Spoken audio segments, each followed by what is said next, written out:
Captain ਸਰਕਾਰ vaccine ਘੁਟਾਲੇ ਦੇ ਇਲਜ਼ਾਮਾਂ ਦੇ ਵਿੱਚ ਪਹਿਲਾਂ ਹੀ ਘਿਰੀ ਹੋਈ ਹੈ। ਹੁਣ ਆਮ ਆਦਮੀ ਪਾਰਟੀ ਨੇ ਇੱਕ ਹੋਰ ਮਾਮਲੇ 'ਚ ਸਰਕਾਰ ਨੂੰ ਘੇਰਿਆ ਹੈ। ਆਪ ਨੇ ਫਤਿਹ ਕਿੱਟ ਟੈਂਡਰ ਘਪਲੇ ਦੇ ਇਲਜ਼ਾਮ ਲਾਏ ਨੇ। ਫਿਰ ਤੋਂ ਇੱਕ ਹੋਰ ਪੰਜਾਬ ਦੀ ਕੈਪਟਨ ਸਰਕਾਰ ਦੇ ਘੁਟਾਲੇ ਤੋਂ ਪਰਦਾਫਾਸ਼ ਕਰਨ ਜਾ ਰਹੀ ਹੈ।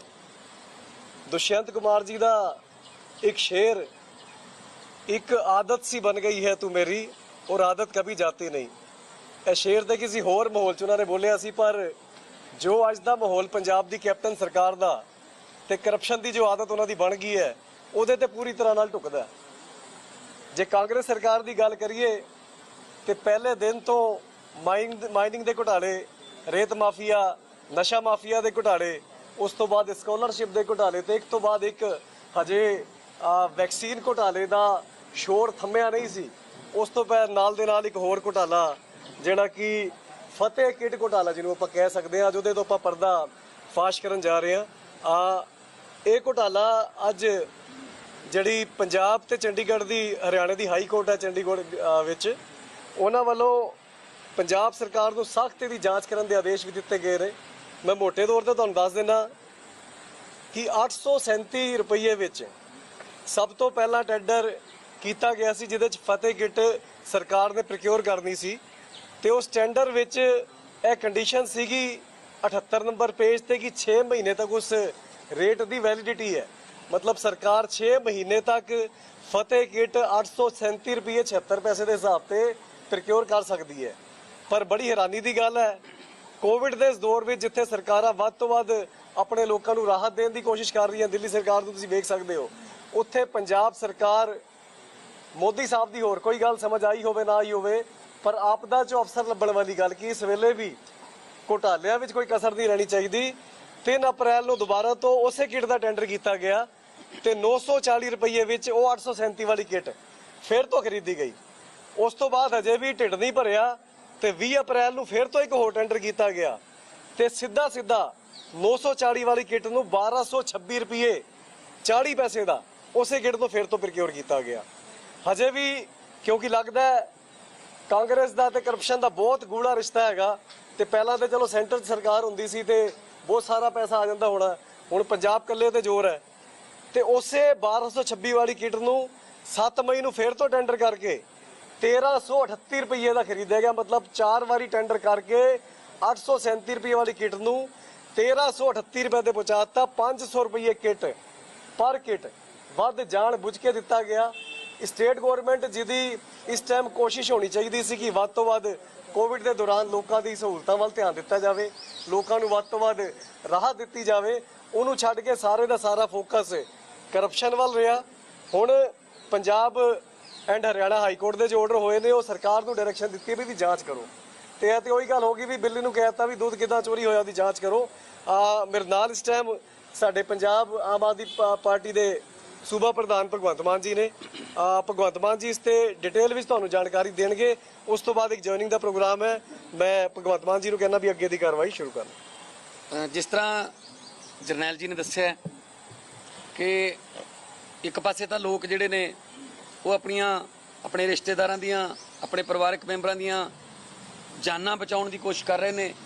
इस महामारी च कोई ऑक्सीजन का सिलेंडर लभ रहा है, कोई वेंटीलेटर की भाल च है, किसी नूं बैड नहीं मिल रहे। तो दूजे पासे सरकार वो कहंदे जिवें कहावत है कि 7 घर तां डैन भी छड्ड दिंदी है, सरकार पर कोई घर छड्डण नूं तैयार नहीं। पहलां वैक्सीन जिहड़ी कि 450 रुपये खरीद के ते 1040 रुपये नूं बेची प्राइवेट हस्पतालों, बाद कहते गलती हो गई, हुण असीं वापस लवांगे उन्हां तों। उन्हां दे घर दे अगे प्रदर्शन भी किया, कल भी आम आदमी पार्टी के जुझारू साथियों ने। तो अस्तीफे की भी मंग करदे असीं, सेहत मंत्री के अस्तीफे की। दूजे पासे आ जिहड़ी फतेह किट है, इहदे विच्चों भी 837 तो शुरू होके ते 1338 तक चले गए, वही फतेह किट है। और 1.5 लाख दे ऑर्डर ने, 1.5 लाख फतेह किट ये तो लवांगे, 50,000 उत्थों लवांगे।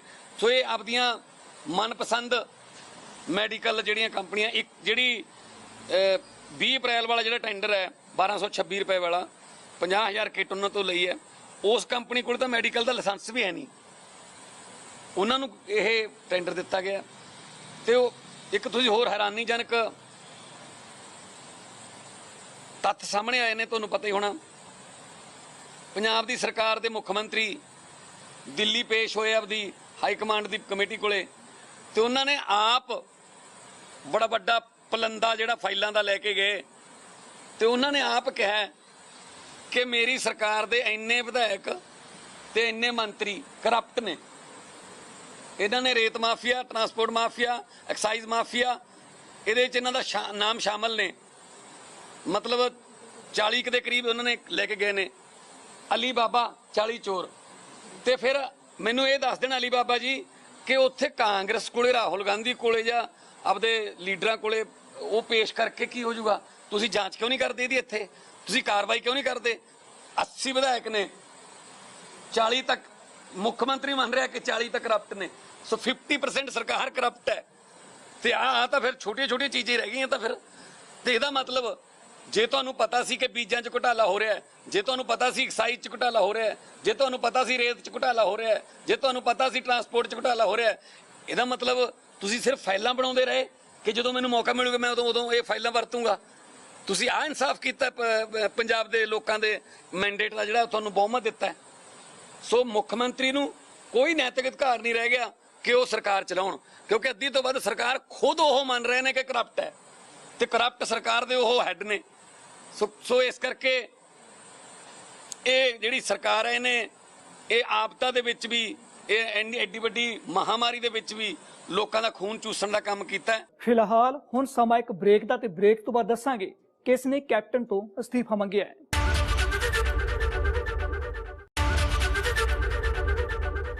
ਭਗਵੰਤ ਮਾਨ ਨੇ ਮੁੱਖ ਮੰਤਰੀ ਕੈਪਟਨ ਅਮਰਿੰਦਰ ਸਿੰਘ ਤੋਂ ਅਸਤੀਫਾ ਮੰਗਿਆ ਹੈ। ਇਲਜ਼ਾਮ ਲਾਇਆ ਕਿ ਸਰਕਾਰ ਸਿਹਤ ਸਹੂਲਤਾਂ ਦੇਣ ਦੇ ਵਿੱਚ ਫੇਲ ਹੋਈ ਹੈ।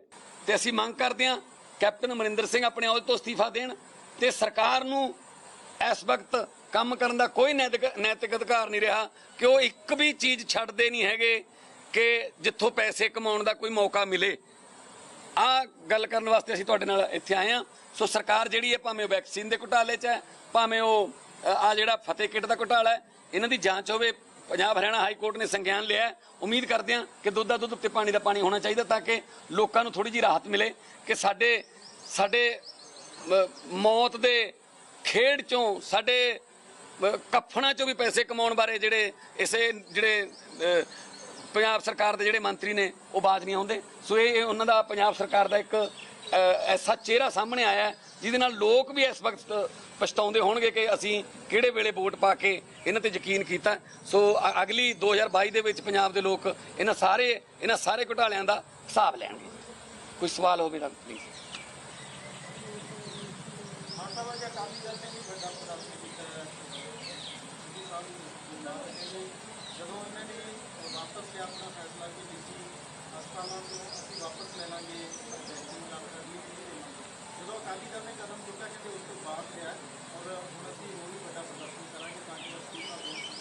ਨਹੀਂ, ਅਕਾਲੀ ਦਲ ਨੂੰ ਵੀ ਹੱਕ ਹੈ ਜੀ, ਉਹ ਵੀ ਪਾਰਟੀ ਹੈ, ਜੋ ਮਰਜ਼ੀ ਕਰਨ। ਪਰ ਅਸੀਂ ਤਾਂ ਆਪਣੀ ਪਾਰਟੀ ਵੱਲੋਂ ਪਹਿਲਾਂ ਹੀ, ਅਸੀਂ ਤਾਂ ਦਿੱਲੀ ਤੋਂ ਵੀ ਅਸੀਂ ਪਹਿਲਾਂ ਇਹ ਕਰਦੇ ਰਹੇ ਹਾਂ ਕਿ ਦਿੱਲੀ ਦੀ ਸਰਕਾਰ ਜਿਹੜੀ ਹੈ ਉਹਨੇ ਤਾਂ ਜਿਹੜਾ ਕਿਹਾ ਸੀਗਾ ਮੋਦੀ ਸਰਕਾਰ ਨੇ ਕਿ ਸਟੇਟਾਂ ਨੂੰ ਅਸੀਂ ਮਹਿੰਗਾ ਵੇਚਾਂਗੇ ਜਿਹੜਾ ਇੰਜੈਕਸ਼ਨ ਹੈ, ਤੇ ਕੇਂਦਰ ਸਰਕਾਰ ਨੂੰ ਇੰਨੇ ਦਾ ਆਊਗਾ। ਤਾਂ ਅਸੀਂ ਤਾਂ ਉਹਦਾ ਵੀ ਇਤਰਾਜ਼ ਕੀਤਾ ਸੀ ਸਾਰੇ ਦੇਸ਼ 'ਚ ਇੱਕੋ ਰੇਟ ਹੋਣਾ ਚਾਹੀਦਾ। ਪਰ ਇਹਨਾਂ ਨੇ ਇੱਕੋ ਰੇਟ ਦੀ ਬਜਾਏ ਇਹਨਾਂ ਨੇ ਤਾਂ ਮਤਲਬ ਹੱਦ ਹੀ ਕਰਤੀ ਨਾ ਕਿ ਪ੍ਰਾਈਵੇਟ ਨੂੰ ਵੇਚਤਾ। ਤੇ ਚੀਫ ਸੈਕਟਰੀ ਆਪਣੇ 15 ਮਈ ਨੂੰ ਚੀਫ ਸੈਕਟਰੀ ਆਪਣੇ ਜਿਹੜਾ ਟਵਿੱਟਰ ਦਾ ਅਕਾਊਂਟ ਹੈ ਉਹ ਤੇ ਦੋਨੇ ਹਸਪਤਾਲਾਂ ਦੀ ਐਡ ਵੀ ਕਰ ਰਹੀ ਕਿ ਫੋਰਟੀਜ਼ ਤੇ ਮੈਕਸ ਦੇ ਵਿੱਚ ਜਾ ਕੇ ਟੀਕੇ ਲਵਾ ਸਕਦੇ ਹੋ, ਇੰਨੇ ਪੈਸੇ ਲੱਗਦੇ ਆ। ਮਤਲਬ ਸਰਕਾਰ ਪ੍ਰਾਈਵੇਟ ਕੰਪਨੀਆਂ ਦੇ ਅੰਬੈਸਡਰ ਬਣੀ ਪਈ ਹੈ, ਬ੍ਰਾਂਡ ਅੰਬੈਸਡਰ। ਸ਼ਰਮ ਦੀ ਗੱਲ ਹੈ। ਸੋ ਅਸੀਂ ਆਪਣੇ ਵੱਲੋਂ, ਆਮ ਆਦਮੀ ਪਾਰਟੀ ਵਿਰੋਧੀ ਪਾਰਟੀ ਹੈ, ਸਾਡਾ ਫਰਜ਼ ਬਣਦਾ ਕਿ ਅਸੀਂ ਸਰਕਾਰ ਦੀਆਂ ਜਿਹੜੀਆਂ ਨਾਕਾਮੀਆਂ ਜਾਂ ਸਰਕਾਰ ਦੇ ਜਿਹੜੇ ਘਪਲੇ ਨੇ ਉਹਨੂੰ ਲੋਕਾਂ ਸਾਹਮਣੇ ਲੈ ਕੇ। ਵੈਸੇ ਤਾਂ ਸਰਕਾਰ ਨੇ, ਹਾਈ ਕੋਰਟ ਨੇ ਸੰਗਿਆਨ ਲੈ ਲਿਆ। ਲੋੜ ਪਈ ਤਾਂ ਅਸੀਂ ਚੀਮਾ ਸਾਹਿਬ ਸਾਡੇ LOP ਸਾਹਿਬ ਨੇ, ਉਹਨਾਂ ਨਾਲ ਸਲਾਹ ਕਰਕੇ ਜੇ ਲੋੜ ਪਈ ਤਾਂ ਅਸੀਂ ਕੋਰਟ 'ਚ ਵੀ ਜਾਵਾਂਗੇ। ਪਹਿਲੀ ਗੱਲ ਤਾਂ ਅਵੇਲੇਬਿਲਿਟੀ, ਪਹਿਲੀ ਗੱਲ ਤਾਂ ਸੈਂਟਰ ਤੇ ਸਟੇਟਾਂ ਦੇ ਵਿੱਚ ਆਪਸ ਤਾਲਮੇਲ ਹੀ ਹੈ ਨਹੀਂ। ਜਿਵੇਂ ਮੈਂ ਦਿੱਲੀ ਦੀ ਐਗਜ਼ਾਮਪਲ ਦੇ ਦਿੰਦਾ, ਸਪੂਤਨਿਕ ਵਾਸਤੇ ਅਸੀਂ ਰਸ਼ੀਆ ਟਰਾਈ ਕੀਤਾ ਕੰਪਨੀ ਨਾਲ ਗੱਲ, ਉਹ ਕਹਿੰਦੇ ਜੀ ਅਸੀਂ ਤਾਂ ਸਿਰਫ ਤੁਹਾਡੇ ਕੇਂਦਰ ਸਰਕਾਰ ਨਾਲ ਐਗਰੀਮੈਂਟ ਕਰ ਸਕਦੇ ਹਾਂ। ਠੀਕ ਹੈ ਜੀ, ਕੇਂਦਰ ਨੇ ਕੀ ਕੀਤਾ, ਬਾਕੀ ਸਾਰੇ ਅਧਿਕਾਰ ਰਾਜਾਂ ਤੋਂ ਖੋਲੇ, ਸਿਰਫ ਜਦੋਂ ਵੈਕਸੀਨ ਦਾ ਮੌਕਾ ਆਇਆ ਕਹਿੰਦੇ ਜੀ ਆਪੋ ਆਪਣੀ ਖਰੀਦ ਲਓ, ਕਿੱਥੋਂ ਖਰੀਦੀਏ। ਸੋ ਸਟੇਟਾਂ ਨੂੰ ਅਵੇਲੇਬਲ ਕਰਾਉਣੀ ਚਾਹੀਦੀ ਆ, ਅਵੇਲੇਬਲ ਕਰਾ ਕੇ ਉਹ 'ਤੇ ਸਕਰੂਟਨੀ ਵੀ ਰੱਖਣੀ ਚਾਹੀਦੀ ਹੈ। ਇਹ ਨਾ ਹੋਵੇ ਕਿ ਜਿਵੇਂ ਪੰਜਾਬ ਸਰਕਾਰ ਨੇ ਕੀਤਾ, ਜਿੰਨੀ ਅਵੇਲੇਬਲ ਹੋਈ ਉਹ ਉਧਰ ਵੇਚਤੀ ਜਿਹੜੀ ਹੈ। ਸੋ ਸਕਰੂਟਨੀ ਵੀ ਨਾਲ ਨਾਲ ਜ਼ਰੂਰੀ ਹੈ, ਤਾਂ ਇਹ ਟੀਕੇ ਲੱਗਣਗੇ। ਅਦਰਵਾਈਜ਼ ਤਾਂ ਫਿਰ ਖੱਟਰ ਮਾਡਲ ਹੈ, ਕਹਿੰਦੇ ਜੀ ਕੇਜਰੀਵਾਲ ਤਾਂ ਐਵੇਂ ਲਾਈ ਜਾਂਦਾ ਟੀਕੇ, ਆਪਾਂ 2 ਲੱਖ ਟੀਕਿਆਂ ਨੂੰ ਆਰਾਮ ਨਾਲ ਲਾਇਆ ਕਰੀਏ। ਹੋ ਸਕਦਾ ਇਹ ਵੀ ਕਹਿ ਦੇਣ ਪੰਜਾਬ ਸਰਕਾਰ ਵਾਲੇ ਕਿ ਅਸੀਂ ਇੱਕ ਟੀਕੇ ਨੂੰ 2 ਬੰਦਿਆਂ ਦੇ ਲਾਵਾਂਗੇ, ਇਹਦੇ ਨਾਲ ਆਪਾਂ ਨੂੰ ਕਾਫੀ ਟਾਈਮ ਮਿਲੂਗਾ, ਤਾਂ ਕਿ ਆਪਣਾ ਜਿਹੜਾ ਵੈਕਸੀਨੇਸ਼ਨ ਦਾ ਜਿਹੜਾ ਉਤਸਵ ਹੈ, ਟੀਕਾਕਰਨ ਦਾ ਉਤਸਵ, ਉਹ ਚੱਲਦਾ ਰਹੇ। ਦੇਖੋ, ਇੱਕ ਸਰਕਾਰ ਦੀ ਵੈਕਸੀਨ ਦੀ ਅਵੇਲੇਬਿਲਿਟੀ, ਦੂਸਰਾ ਸਰਕਾਰ ਦੀ ਅਵੇਲੇਬਿਲਿਟੀ ਵੀ ਹੋਣੀ ਚਾਹੀਦੀ ਹੈ। ਸਰਕਾਰ ਤਾਂ ਹੈ ਨਹੀਂ, ਦਿੱਲੀ ਹੈ, ਪੰਜਾਬ ਦੀ ਸਾਰੀ ਦਿੱਲੀ ਬੈਠੀ ਹੋਈ ਹੈ। ਵੈਕਸੀਨ ਪ੍ਰਾਈਵੇਟ ਹਸਪਤਾਲਾਂ ਦੀ ਐਡ ਤੁਹਾਡੇ ਚੀਫ ਸੈਕਟਰੀ ਆਪ ਕਰ ਰਹੇ ਨੇ, ਤੇ ਜਦੋਂ ਸਰਕਾਰ ਦਾ ਧਿਆਨ ਹੀ ਨਹੀਂ ਹੋਊਗਾ। ਅੱਜ ਦਿੱਲੀ ਵਿੱਚ 400 ਤੋਂ ਵੱਧ ਵੈਕਸੀਨੇਸ਼ਨ ਸੈਂਟਰ ਸਰਕਾਰ ਵੱਲੋਂ ਚਲਾਏ ਜਾ ਰਹੇ। ਕੇਂਦਰ ਸਰਕਾਰ ਤੇ ਹਰ ਦਿਨ ਦਬਾਅ ਬਣਾਇਆ ਜਾਂਦਾ ਵੀ ਵੱਧ ਤੋਂ ਵੱਧ ਵੈਕਸੀਨ ਸਾਨੂੰ ਦਿੱਤੀ ਜਾਵੇ। ਤੁਹਾਡੇ ਦਿੱਲੀ 'ਚ ਹਾਈਐਸਟ ਹੈ ਜੀ, ਨੈਸ਼ਨਲ ਐਵਰੇਜ ਤੋਂ ਹਾਈਐਸਟ ਦਿੱਲੀ ਵਿੱਚ ਇਸ ਟਾਈਮ ਵੈਕਸੀਨੇਸ਼ਨ ਲੱਗੀ ਹੈ, ਤੇ ਪੰਜਾਬ ਵਿੱਚ ਜਿਹੜੇ ਲੋਐਸਟ ਸੂਬੇ ਨੇ ਉਹਨਾਂ ਵਿੱਚੋਂ ਪੰਜਾਬ ਹੈ। ਖੈਰ ਵੀ ਜੀ, ਤੁਸੀਂ ਕਦੋਂ ਤੋਂ ਕਦੋਂ ਤੱਕ ਦੇ ਆંકੜੇ ਦਿੱਤੇ ਹੈ? ਮਾਰਚ ਦਾ। ਅੱਜ ਕਿਹੜਾ ਮਹੀਨਾ ਚੱਲ ਰਿਹਾ ਹੈ? ਜੂਨ ਹੈ। ਅਪ ਟੂ ਡੇਟ ਆંકੜੇ ਲੈ ਲਓ, ਤੁਹਾਡੇ ਸਵਾਲ ਦਾ ਜਵਾਬ ਮਿਲ ਜਾਊਗਾ। ਅੱਜ ਦਿੱਲੀ ਹਾਈਐਸਟ ਤੇ ਹੈ। ਪਰ ਪਤਾ ਕੀ ਹੈ, ਦੇਖੋ ਕੱਲ ਦਿੱਲੀ ਦੇ ਮੁੱਖ ਮੰਤਰੀ ਸਾਹਿਬ ਨੇ ਵੀ ਇਹੀ ਗੱਲ ਕਹੀ ਸੀ ਕਿ ਅਸੀਂ ਘਰ ਘਰ ਰਾਸ਼ਨ ਪਹੁੰਚਾਉਣਾ ਚਾਹੁੰਦੇ ਸੀ, ਪਰ ਤੁਸੀਂ ਸਾਨੂੰ ਅਲਾਓ ਨਹੀਂ ਕਰਦੇ। ਇਹ ਵੇਲਾ ਰਾਜਨੀਤੀ ਕਰਨ ਦਾ ਜਾਂ ਗੈਰ ਬੀਜੇਪੀ ਸਰਕਾਰਾਂ ਨੂੰ ਨਾਕਾਮ ਸਾਬਤ ਕਰਨ ਦਾ ਜਾਂ ਉਹਨਾਂ 'ਚ ਖੋਟ ਕੱਢਣ ਦਾ ਨਹੀਂ। ਬੰਗਾਲ ਨਾਲ ਲੜੀ ਜਾਂਦੇ ਨੇ, ਮਹਾਰਾਸ਼ਟਰ ਨਾਲ ਲੜੀ ਜਾਂਦੇ ਨੇ, ਕੇਰਲਾ ਨਾਲ ਲੜੀ ਜਾਂਦੇ ਨੇ, ਤਾਮਿਲਨਾਡੂ ਨਾਲ ਲੜੀ ਜਾਂਦੇ ਨੇ, ਦਿੱਲੀ ਨਾਲ ਲੜੀ ਜਾਂਦੇ ਨੇ। ਸੋ ਇਹ ਤਰੀਕਾ ਕੋਈ ਖਾਸ ਤੌਰ ਤੇ ਉਸ ਵੇਲੇ ਜਿਸ ਵੇਲੇ ਲੋਕ ਕਰੋਨਾ ਨਾਲ ਲੜ ਰਹੇ ਨੇ, ਇਹ ਸੈਂਟਰ ਸਰਕਾਰ ਦਾ ਇਹ ਤਰੀਕਾ ਜਿਹੜਾ ਹੈ ਇਹ ਕੋਈ ਬਹੁਤਾ ਵਧੀਆ ਨਹੀਂ, ਅਸੀਂ ਇਹਦੀ ਨਿੰਦਾ ਕਰਦੇ। ਤੇ ਜੇ ਮਈ ਦਾ ਮਹੀਨਾ ਤੁਸੀਂ ਚੇਤੇ ਕਰੋ, ਤੇ ਮਈ ਦੇ ਮਹੀਨੇ ਵਿੱਚ ਦਿੱਲੀ ਸਰਕਾਰ ਨੇ ਸੈਂਟਰ ਨੂੰ ਕਹਿ ਦਿੱਤਾ ਸੀਗਾ ਕਿ ਆਪਾਂ 3 ਲੱਖ ਵੈਕਸੀਨ ਪਰ ਡੇ ਲਾਉਣ ਦੀ ਕੈਪੈਸਿਟੀ ਜਨਰੇਟ ਕਰ ਲਈ ਹੈ। ਇਹਨੇ ਵੈਕਸੀਨੇਸ਼ਨ ਸੈਂਟਰ ਅਸੀਂ ਖੋਲ ਦਿੱਤੇ ਹੈ, ਸਾਨੂੰ ਵੈਕਸੀਨ ਦਿੱਤੀ ਜਾਵੇ। ਪਰ ਸਰਕਾਰ ਨੇ ਜੂਨ ਦੇ ਮਹੀਨੇ ਜਿੱਥੇ ਆਪਾਂ 80 ਲੱਖ ਵੈਕਸੀਨ ਮੰਗੀ ਸੀ, ਉੱਥੇ ਸਿਰਫ 6 ਲੱਖ ਵੈਕਸੀਨ ਦੇ ਦਾ ਕਮਿਟਮੈਂਟ ਕੀਤਾ। ਕੇਂਦਰ ਸਰਕਾਰ ਵੱਲੋਂ ਵੈਕਸੀਨੇਸ਼ਨ ਦੇਣ ਦੀ ਢਿੱਲ ਹੈ, ਦਿੱਲੀ ਸਰਕਾਰ ਵੱਲੋਂ ਤਿਆਰੀਆਂ ਪੂਰੀਆਂ। ਹੁਣ ਰੁਕਦੇ ਇੱਕ ਹੋਰ ਬ੍ਰੇਕ ਲਈ, ਤੇ ਬ੍ਰੇਕ ਤੋਂ ਬਾਅਦ ਦਿੱਲੀ ਦੀ ਅਰਵਿੰਦ ਕੇਜਰੀਵਾਲ ਸਰਕਾਰ ਦੇ ਨਵੇਂ ਅਭਿਆਨ ਦੇ ਬਾਰੇ ਜਾਣਾਂਗੇ।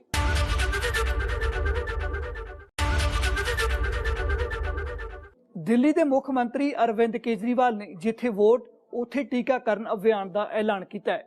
ਦਿੱਲੀ ਦੇ ਵਿੱਚ ਪੋਲਿੰਗ ਬੂਥਾਂ ਨੂੰ ਟੀਕਾਕਰਨ ਕੇਂਦਰਾਂ ਦੇ ਵਿੱਚ ਬਦਲਿਆ ਜਾਵੇਗਾ। 57 लाख, इसमें से 27 लाख लोगों को पहली डोज लगाई जा चुकी है। 30 लाख लोग बचे। इन 30 लाख लोगों को अब पहली डोज लगानी है।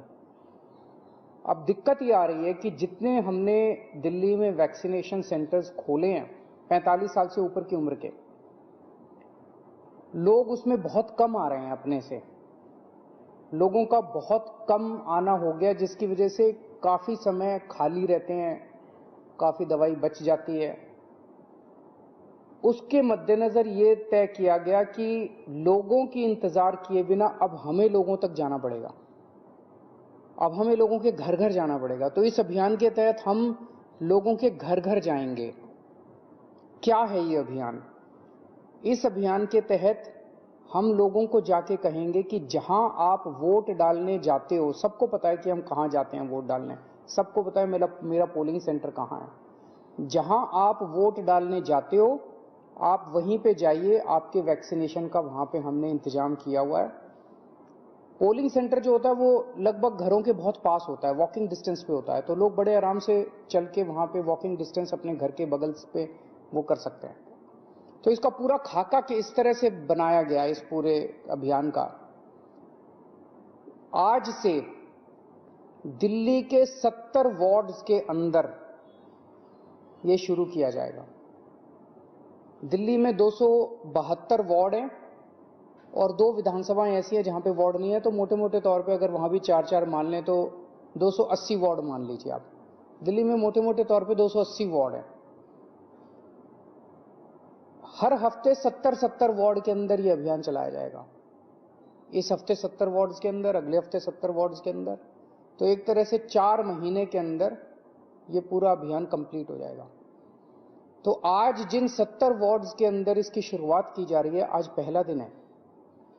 आज वहां के बीएलओ को, बूथ लेवल ऑफिसर को, उन 70 वार्ड्स के बूथ लेवल ऑफिसर्स की ट्रेनिंग की जा रही है। ये बूथ लेवल ऑफिसर्स अगले 2 दिन तक अपने अपने बूथ में हर घर में जाएंगे, हर घर में जाके उनसे पूछेंगे आपके घर में 45 साल से ऊपर की उम्र के कौन है। उनके पास वोटर लिस्ट भी होगी, वोटर लिस्ट से भी पता चल जाता है 45 साल से ऊपर के कौन है। लेकिन मान लीजिए किसी का वोट नहीं भी बना हुआ, तो उस बूथ में आने वाले सभी घरों को कवर किया जाएगा। हर घर में जाके पूछेंगे आपके घर में 45 साल से ऊपर के कौन है, क्या उनको वैक्सीन लग चुका है। अगर उन्हें वैक्सीन नहीं लगा है तो वो उन्हें वैक्सीनेशन लगवाने का स्लॉट दे के आएंगे कि आप पोलिंग स्टेशन पे इतने बजे आके अपना वैक्सीन लगवा लीजिएगा। तो अलग अलग लोगों को अलग अलग स्लॉट्स मिलते जाएंगे। जो लोग बिल्कुल ही मना कर देंगे कि हमें वैक्सीन नहीं लगवानी, तो बूथ लेवल ऑफिसर उनको मनाने की कोशिश करेंगे, उनको बैठ के मनाने की कोशिश करेंगे, वैक्सीन लगवा लीजिए, कोरोना के खिलाफ यही एक इफेक्टिव उपाय है। और केवल बूथ लेवल ऑफिसर्स नहीं जा रहे, इसमें टीम बनाई जा रही है, 3 लोगों की। हर बूथ लेवल ऑफिसर के साथ सिविल डिफेंस वॉलंटियर्स को भी लगाया जा रहा है। तो 2-3 लोगों की टीम जाएगी हर एक के घर पे और उनको स्लॉट्स दे के आएगी। तो आज बूथ लेवल ऑफिसर्स की ट्रेनिंग हो रही है, कल ये लोग अपने अपने बूथ पे जाएंगे, घर घर में जाएंगे और परसों के स्लॉट्स दे के आएंगे। परसों भी जाएंगे, अगले दिन के स्लॉट्स। 2 दिन बूथ लेवल ऑफिसर्स घूम के अपना बूथ कंप्लीट कर देंगे और ये वाले 2 दिन के अंदर, अगले 2 दिन के अंदर वो उनको वैक्सीनेशन लगेगा। फिर हम ये देखेंगे कि जिन जिन को हमने स्लॉट्स दिया था वो सब वैक्सीनेशन लगवाने के लिए आए कि नहीं आए। जो जो लोग नहीं आए उनके घर में दोबारा जाएंगे, 2 राउंड लगेंगे, उनके घर में दोबारा जाएंगे और उनको कहेंगे कि प्लीज आइए वैक्सीन लगवाइए, और अगले 2 दिन उनके घर में भी कंप्लीट किया जाएगा। तो 5 दिन की साइकिल, 70 वार्ड में 5 दिन की साइकिल ये चलेगी और फिर अगले हफ्ते फिर अगले 70 वार्ड के अंदर। तो इस तरह से ये पूरी दिल्ली को एक साथ कारपेट उसकी तरह कवर करने का पूरा प्लान बनाया गया है। 4 हफ्ते के बाद हम आधिकारिक तौर पे कह पाएंगे कि दिल्ली में जो जो लोग 45 साल की उम्र के ऊपर वैक्सीन लगवाना चाहते थे, हमने उनके घर जा जाके उनको इनवाइट करके वैक्सीन लगा दी है। जो जो लोग आना चाहेंगे, हमने खूब सारी ई रिक्शा का इंतजाम किया है। लोगों को घरों से वैक्सीनेशन सेंटर तक, पोलिंग सेंटर तक लाने के लिए ई रिक्शा का पूरी दिल्ली में इंतजाम कर रहे हैं। जो जो लोग आना चाहेंगे उनको उनके ई रिक्शा के जरिए उनको लाया जा सकता है। तो ये एक तरह से 4 हफ्ते में हम ये कह पाएंगे कि पूरी दिल्ली में 45 साल से ऊपर की उम्र के लोगों को फर्स्ट डोज लग चुकी है। इसके बाद 3 महीने बाद जो भी केंद्र सरकार की एक्सपर्ट्स की गाइडलाइन है कि अगली वैक्सीन जब भी लगनी है, तो 2 महीने 3 महीने बाद एक ये दूसरा राउंड दोबारा इसी तरह से पोलिंग सेंटर के ऊपर चलाएंगे और दूसरी वैक्सीन भी इसी तरह से 1 महीने के अंदर हम पूरी दिल्ली को लगा देंगे। जब हमारे पास 18 से 44 साल की उम्र के लोगों की पर्याप्त मात्रा में वैक्सीन आ जाएगी, तो इसी तरह से 2 राउंड करके, पूरी दिल्ली के 2 राउंड करके 2 महीने के अंदर हम 18 से 44 साल की उम्र के बच्चों को, लोगों को भी, युवाओं को भी हम वैक्सीन लगा देंगे। तो मैं आज सबसे अपील करता हूं, कल से बूथ लेवल ऑफिसर्स हमारे, उनकी टीम आपके घर पे आएगी और सब लोग बहुत मेहनत कर रहे हैं। सबसे अपील है, जब वो आपके घर में आए आप उनका स्वागत भी कीजिएगा और बढ़ चढ़ के वैक्सीन लगवाइए, क्योंकि यही एक तरीका है जिससे हम अपनी दिल्ली को कोरोना से बचा सकते हैं। नमस्कार। ये कॉमनवेल्थ गेम्स के पास में ये शुरू किया गया है ड्राइव इन, और यहाँ पर मैक्स पटपड़गंज के सहयोग से जो भी लोग आसपास के क्षेत्रों में हैं वो लोग ड्राइव करके यहाँ आ सकें और उनको बिना किसी टच के, कहीं बिना किसी फिजिकल टच के इधर उधर कहीं कुर्सी पे बैठाए बिना या कहीं उसके बिना सेफली वैक्सीन लगाया जा सके, उसकी व्यवस्था है। और मैं लोगों से अपील करूंगा कि जितना ज़्यादा इस सुविधा का फायदा उठा सके उतना उठाएं, क्योंकि वैक्सीन लगवाने में ही अब सबकी सुरक्षा है। सर, कोवैक्सीन का डोज कल आया है काफी देखने को, लेकिन सारे सेकंड डोज लग रहे हैं। फर्स्ट डोज और सेकंड डोज का क्या डिफरेंस है? नहीं, कोवैक्सीन के बारे में हमने तय किया है कि जो पिछले महीने जिनको फर्स्ट डोज लगा था, सबसे पहले उनको डोज लगाया जाएगा। उसके बाद जब सेकंड डोज पूरी हो जाएगी, फिर भी अगर कोवैक्सीन हमारे पास में और रही तो हम फर्स्ट डोज लगाएंगे। लेकिन फर्स्ट डोज अब हम किसी को नहीं लगाएंगे पहले, क्योंकि जिसको फर्स्ट डोज लग गई उसको सेकंड डोज अब लग जानी चाहिए। तो इसलिए चाहे गवर्नमेंट सेक्टर में हो या प्राइवेट सेक्टर में, सभी लोगों के लिए निर्देश है कि कोवैक्सीन की जितनी भी मात्रा आपके पास उपलब्ध है उसको पहले सेकंड डोज में यूज करें। प्राइवेट में भी फर्स्ट डोज नहीं लगेंगे? नहीं, प्राइवेट में भी कोवैक्सीन की फर्स्ट डोज तब तक नहीं लगेगी जब तक सबको, जो फर्स्ट डोज वाले लोग हैं, उनको सेकंड डोज पूरा नहीं हो जाता है। सरकारी में वैक्सीन नहीं है, लेकिन लगातार प्राइवेट में वैक्सीन आ रही है, इस पर क्या कहेंगे? आप लोगों को नहीं मिली और मैं बार बार केंद्र सरकार से भी कहता हूं कि एक तो वैक्सीन का जो डिस्ट्रीब्यूशन है उसका डेटा सार्वजनिक करें, किस राज्य को कितनी मिल रही है, किस एज ग्रुप के लिए कितनी मिल रही है, प्राइवेट सेक्टर को कितनी मिल रही है, क्योंकि अल्टीमेटली देश के लोगों के लिए वैक्सीन सबसे इम्पोर्टेंट है। अगर वैक्सीन हम समय पर नहीं लगवा पाएंगे तो फिर हम कोरोना से लड़ नहीं पाएंगे। तो प्राइवेट भी लगाए और गवर्नमेंट भी लगाए, लेकिन गवर्नमेंट सेक्टर को कमी नहीं होनी चाहिए। ਫਿਲਹਾਲ ਦੇ ਲਈ ਇਹਨਾਂ ਹੀ ਦੇਸ਼ ਦੁਨੀਆ ਦੀਆਂ तमाम ਖਬਰਾਂ ਵੇਖਣ ਲਈ ਤੁਸੀਂ ਵੇਖਦੇ ਰਹੋ ABP ਸਾਂਝਾ।